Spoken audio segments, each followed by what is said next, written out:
خاتمہ کر دوں. اس بدبخت نے امام حسن کی شہادت کا پلان کیا. اس بدبخت یزید پلید نے امام حسن کی شہادت کے لیے جو ہے نا وہ منصوبہ بندی کی. اور روایت کے اندر آتا ہے امام حسن کی ایک نہیں بہت ساری بیویاں تھیں. آپ کا معاملہ یہی تھا, آپ نے کثرت سے نکاح کی تھی. آپ کے حوالے سے کہا جاتا تھا کہ ان کے پاس بیٹیاں نہ دیں, اس لیے کہ آپ نکاح کرتے تھے اور فوراً طلاق بھی دے دیا کرتے تھے. کچھ دنوں کے بعد پھر دوسرا نکاح کر لیا کرتے تھے. لوگ سوال کرتے تھے کہ کیوں ان کو منع کر رہے تھے, مگر آپ جانتے ہیں میں نے جو روایت پڑھی ہے علماء اہل سنت کی کتابوں کے اندر, ہمارے اسلاف کی کتابوں کے اندر, تو امیر معاویہ رضی اللہ عنہ کو لوگ بیٹیاں دینا پسند بھی کیا کرتے تھے. لوگوں سے پوچھا جاتا تھا کیوں ان کی نکاح میں بیٹی دیتے ہیں, تو کہا اس وجہ سے کہ ان سے نسبت ہماری اولاد کو ہوگی تو حضور کے خاندان سے نسبت ہو جائے گی, وہ ان کی زوجہ بنے گی تو حضور کے خاندان سے ان کی نسبت ہو جائے گی. حضرت امام حسن نے شادیاں کی, کئی شادیاں کی, مگر اس میں سے ایک بیوی کا بھی تذکرہ ملتا ہے کہ اس بیوی نے جو ہے لالچ میں آ کر یزید کی جو ہے حکمرانی کی, اور یزید کی بیوی بننے کے لالچ میں آ کر اس کو جو لالچ ملی تو اس نے حضرت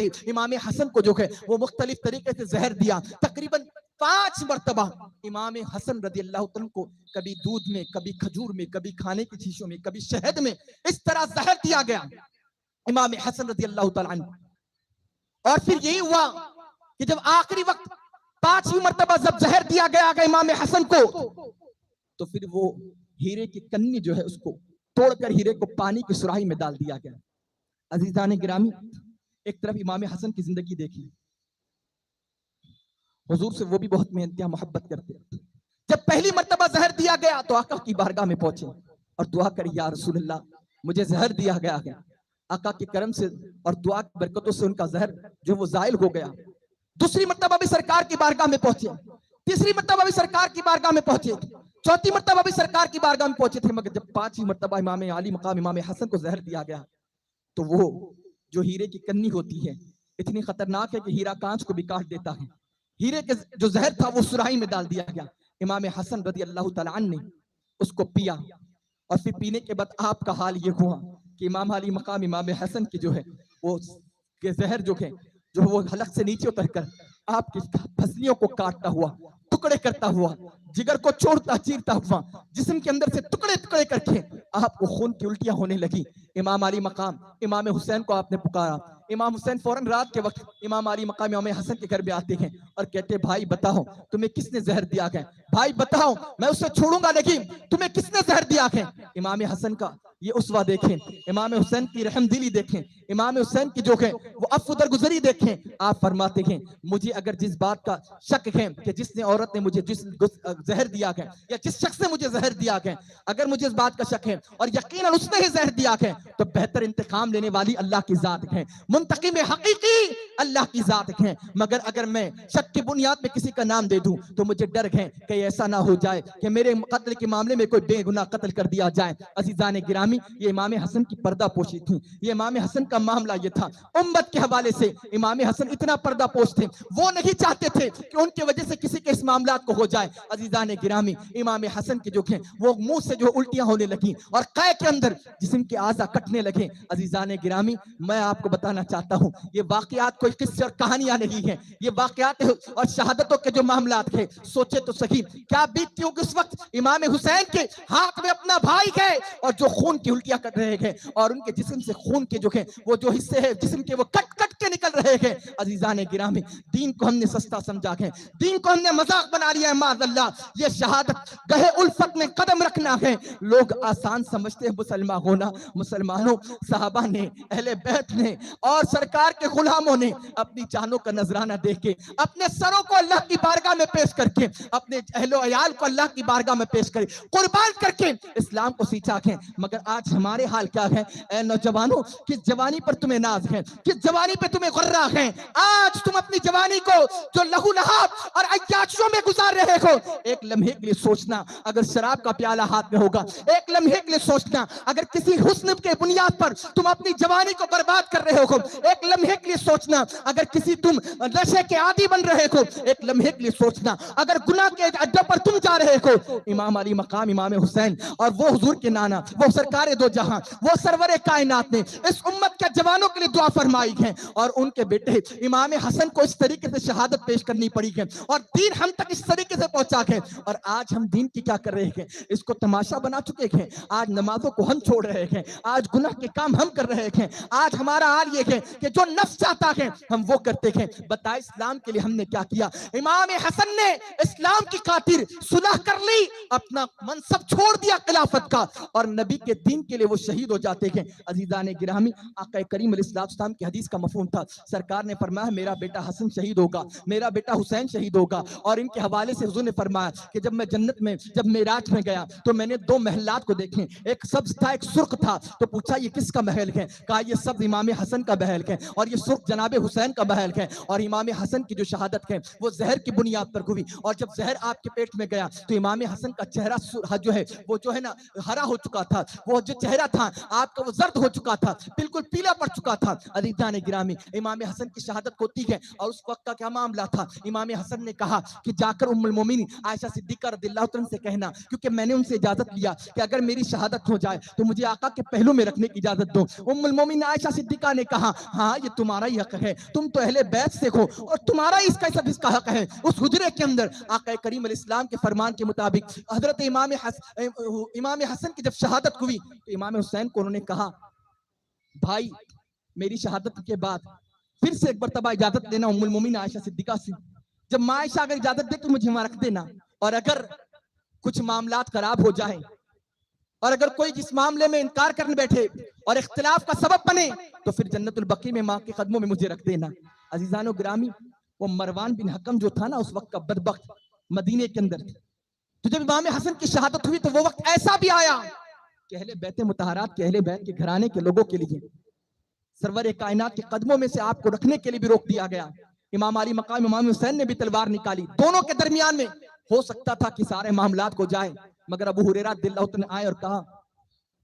حضرت ابو ہریرہ سے پہلے کوئی صحابی رسول آئے اور انہوں نے کہا, ابو ہریرہ نہیں تھے تو کوئی دوسرے صحابی رسول کا نام آتا, انہوں نے کہا کہ ان کی وصیت کیا تھی, وصیت کیا تھی؟ تو فرمایا وصیت یہ تھی کہ مجھے حضور کے قدموں میں رکھ دینا, مگر اگر اختلاف کا سبب بنے تو مجھے جنت البقیع میں رکھ دینا. مروان نے کہا نہیں میں یہ نہیں ہونے دوں گا, کیونکہ بنو امیہ کے خاندان سے اس کا تعلق تھا اور اسے ہاشمی گھرانے سے بڑا بغض تھا, بڑی تکلیف تھی, اور یہ بدبخت بھی آگے جو ہیں اور عثمان غنی کی شہادت میں بھی اس کا حصہ تھا, اسی کا ہاتھ تھا,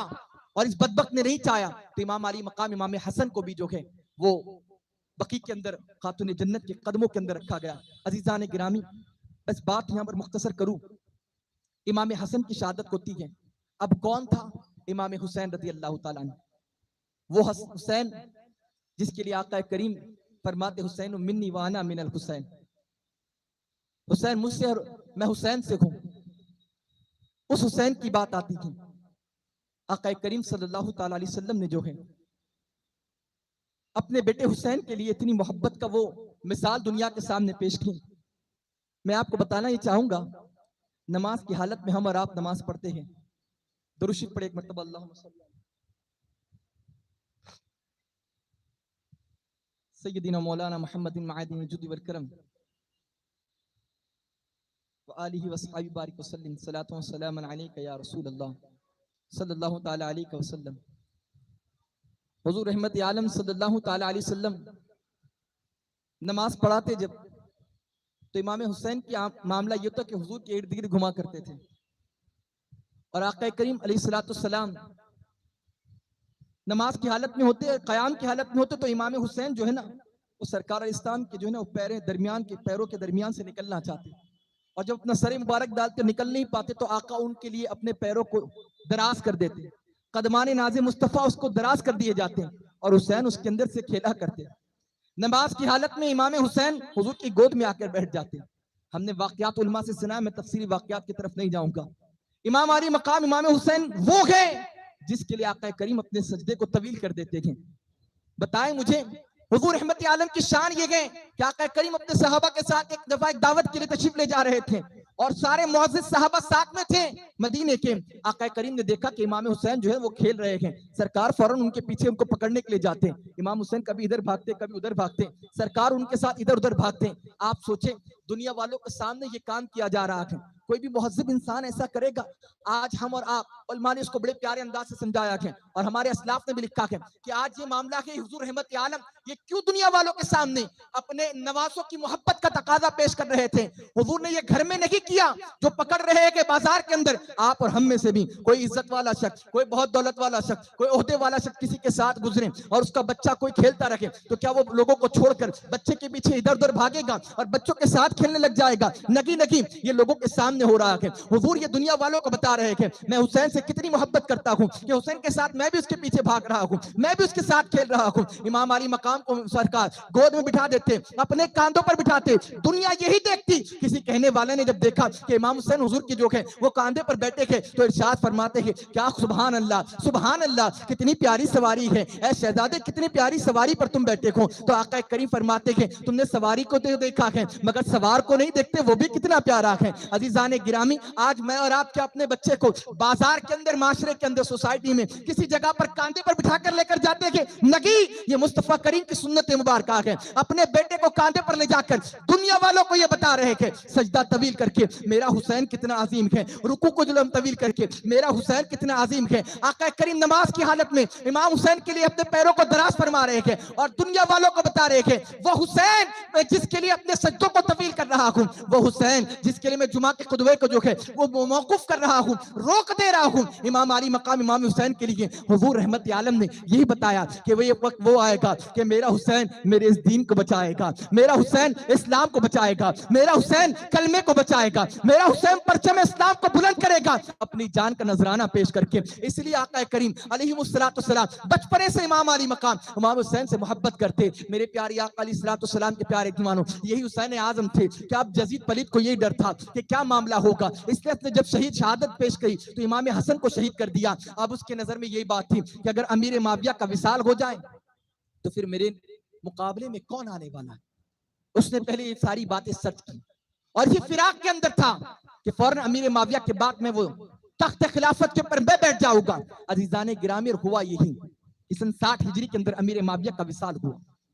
حضرت امیر معاویہ رضی اللہ تعالیٰ عنہ کا جب وصال ہوا تو اس کے بعد اس بدبخت نے جو ہے وہ ایک خط جو ہے خود تخت نشینی پر بیٹھ گیا اور ایک خط اس وقت مدینے کے جو گورنر تھے ولید بن عقبہ جس کا نام ہے اس کو پہنچایا۔ عزیزان گرامی، انشاءاللہ تعالی وقت میرا سمٹنے پر آ گیا ہے اور تفصیلی طور پر انشاءاللہ کل یہاں سے کہ امام علی مقام امام حسین کو کیوں مدینہ چھوڑنا پڑا، وہ مدینہ جہاں پر امام علی مقام امام حسین کی پوری زندگی نکلی تھی، وہ مدینہ جس سے ہر عاشق رسول کو محبت تھی، وہ مدینہ جہاں ہر مسلمان جانے کے لیے تڑپتا ہے، وہ مدینہ جو حضور کا پیارا شہر ہے، وہ مدینہ جو اللہ کا پسندیدہ شہر ہے، وہ مدینہ جس کی قسم اللہ قرآن میں یاد فرمائے، اس شہر میں جہاں پر مصطفیٰ کی قدم ناز لگے ہو، آپ اندازہ فرمائیں وہ مدینے کو امام علی مقام کو چھوڑنا تھا۔ تو امام علی مقام کی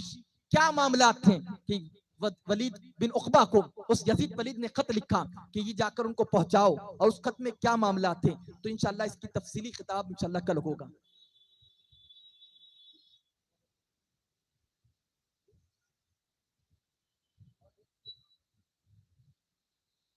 ایک مرتبہ درود شریف پڑھے، اللہم صلی علی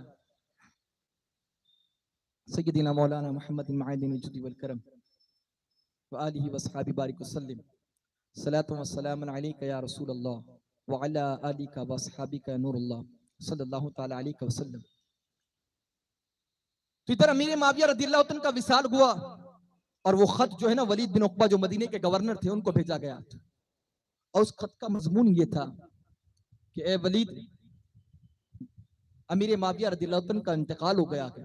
اور میں یزید بن امیر معاویہ میں امیر المؤمنین ہوں، اور اب میں تمہیں جو ہے یہ حکم دیتا ہوں کہ تم فوراً میری بیعت کرائے مدینے والوں سے، اور خاص کر کے اس میں حسین ابن علی اور عبداللہ بن زبیر اور عبداللہ بن عمر رضی اللہ تعالیٰ عنہ، یہ وہ لوگ صحابی تھے کہ حضرت فاروق اعظم کے ایک بیٹے حضرت عبداللہ بھی تھے اور حضرت زبیر کے بیٹے بھی حضرت عبداللہ بھی تھے جو عشرہ مبشرہ میں سے ہیں۔ کہا ان تینوں سے، کیونکہ یزید کو یہی خوف تھا کہ کہیں سے کوئی بات ہوگی نہ ہوگی مگر خلافت کے لیے پورے اسلام سے جو اٹھیں گے لوگ تو وہ یہی ہوگا کہ امام علی مقام امام حسین کو خلافت کے لیے منتخب کیا جائے گا اور انہیں خلافت خلیفہ تسلیم کیا جائے گا۔ اس بدبخت نے جو ہے نا وہ خلافت کے تخت پر بیٹھ گیا، جبرن لوگوں کی ملک کے شام میں خلافت کا جو ہے وہ اعلان کر دیا کہ میں اب یہاں سے خلیفہ ہوں، اور پھر یہ خط لکھ کر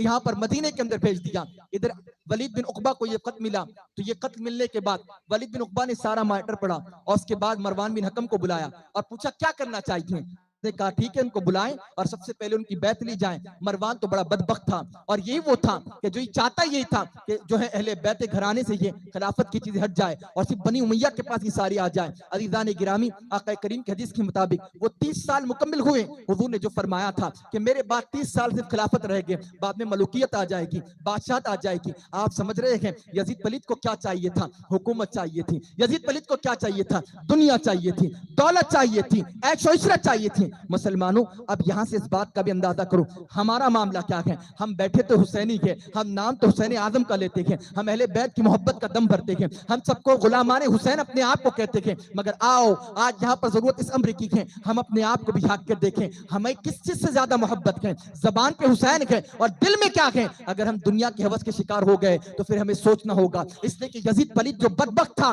اگر آج وہ جو دنیا کے اندر اس طریقے کے معاملات کر رہا تھا, وہ دنیا کے ہوس کی بنیاد پر, وہ اقتدار کی بنیاد پر, وہ خواہشات کی بنیاد پر, وہ اپنے نفس کی قربانی, نفس کی غلامی کی بنیاد پر. عزیزان گرامی, تو یزید پلید یہی تو چاہ رہا تھا کہ اسے دنیا مل جائے, خواہشات کی تکمیل ہو جائے, اسے عیش و عشرت ملے, تخت و تاج ملے, دولت ملے, عہدہ ملے. اور اسی بدبختی کی بنیاد پر اس نے امام علی مقام کے جو ہے وہ حکم پر بھیجا کہ اگر امام حسین بن علی اگر میری بیعت کو نہ قبول کرے تو ان کو قتل کر دیا جائے. عزیزان گرامی, اس نے یہ خط کے اندر لکھا عبداللہ بن زبیر اگر میری بیعت نہ کرے انہیں بھی قتل کر دیں, عبداللہ بن عمر اگر میری بیعت نہ کرے انہیں بھی قتل کر دیں, اور جو مدینے میں میرے خلاف اٹھے اسے بھی قتل کر دیا جائے. آقا کریم علیہ السلام کے ان جانثاروں کو یہ پیغام بھیجا جاتا ہے. ولید بن عقبہ جو ہے اپنے کسی پیغام رسانی والے کو بھیجتا ہے اور کہتا ہے جائیں یہ تینوں شخص کو جو ہے وہ میرے دربار میں بلایا جائے, میرے گھر میرے جو گورنر ہاؤس تھا وہاں پر بلایا جائے. امام علی مقام امام حسین مسجد نبی کے اندر حضرت